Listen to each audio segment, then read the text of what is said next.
Do you remember the stories your grandparents used to tell? Have you ever walked down a street in London and noticed how a brand new building stands right next to a historic Victorian house? We often walk past these things without thinking, but that gap tells a story. Today, we are going to travel back to 1940. We are taking you into the heart of the London Blitz.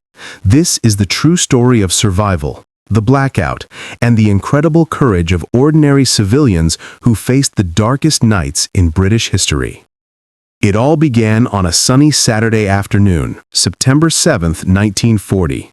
This day became known as Black Saturday. For months, the people of the UK had been expecting an attack, but when it finally came, the scale was unimaginable. The German Luftwaffe launched a massive assault targeting the docks of London. By that evening, the sky wasn't dark, it was glowing red. The fires from the Surrey docks were so intense that the heat could be felt across the river. This was the start of the Blitz. For 57 consecutive nights, London was bombed. Just imagine that. 57 nights without a proper sleep, wondering if your house would still be standing in the morning. So, how did people survive? What was the system? First, there was the blackout. This was strict law. As soon as the sun went down, not a single light could be shown. Streetlights were turned off, and car headlights were covered with special masks that only allowed a tiny sliver of light to escape. Families had to put up thick black cotton curtains. If an air raid warden saw even a candle flickering through a window, they would shout that famous phrase, "Put that light out." It was dangerous. People actually bumped into lampposts or tripped over curbs in the pitch black. To help, the government painted white stripes on the bottom of trees and lampposts so people could find their way home in the dark. Then there were the sirens, that rising and falling wail, often called moaning Minnie. When that sound echoed across the city, you knew you only had minutes to find safety. If you were lucky and had a garden, you might have an Anderson shelter. This was made of corrugated steel sheets buried halfway in the ground and covered with earth. It was designed to protect a family from flying debris. However, anyone who remembers stories about them knows the truth. They were freezing cold, damp, and often flooded with rain. Inside the house, people used Morrison shelters, which looked like heavy steel dining tables. Families would sleep underneath them, hoping the heavy metal would save them if the roof collapsed. But the most famous image of the Blitz is the London Underground. Initially, the government did not want people using the tube stations as shelters, fearing they would never come out. But the people of London didn't listen. They bought tickets and simply refused to leave. Eventually, it became an organized system.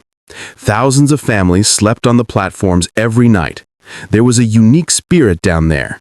Strangers shared sandwiches and thermoses of tea. Some stations even had libraries and music. It was uncomfortable and smelled of dust and machinery, but it was safe. It was a community forged in concrete. We must also talk about the heroes, not just the soldiers, but the civilians. The fire brigade and the auxiliary fire service faced impossible odds. During the massive fires of December 1940, firefighters battled walls of flame while bombs were still falling. Many lost their lives trying to save buildings like St. Paul's Cathedral. Then there were the ARP wardens. These were local people, shopkeepers and grandfathers who patrolled the streets. They carried sandbags and water pumps to put out small firebombs before they could burn down a whole street. And we cannot forget the mothers. With rationing in full effect, limiting sugar, meat, and butter, mothers had to be incredibly creative to feed their families. They kept the home running while the windows were shattered and the gas was cut off. That was a different kind of bravery. You have probably heard the phrase, the Blitz spirit. It wasn't that people weren't afraid, they were terrified, but they refused to let fear stop their lives. Shops that had their front windows blown out would open the next morning with a sign reading, "More open than usual." It was a time when humor became a weapon. It was a time of keep calm and carry on, not just as a slogan, but as a way of life. The main Blitz ended in May 1941.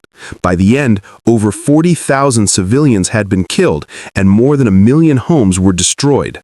But London was still standing. The people had endured the unendurable. As we look back at this history, it reminds us of the strength of the human spirit. It reminds us of the sacrifices made by that generation so that we could live in freedom today. It is a story we must never forget. Thank you so much for watching this journey into the past. We want to hear from you. Do you have family stories from the Blitz? Did your parents or grandparents ever tell you about the shelters or the rationing? Please share your stories in the comments section below. We love reading them and keeping these memories alive. If you enjoyed this video and want to support honest historical storytelling, please hit that like button. It really helps us out. And don't forget to subscribe to the channel so you never miss a video about our shared history. Take care of yourselves, and we will see you in the next video. Goodbye.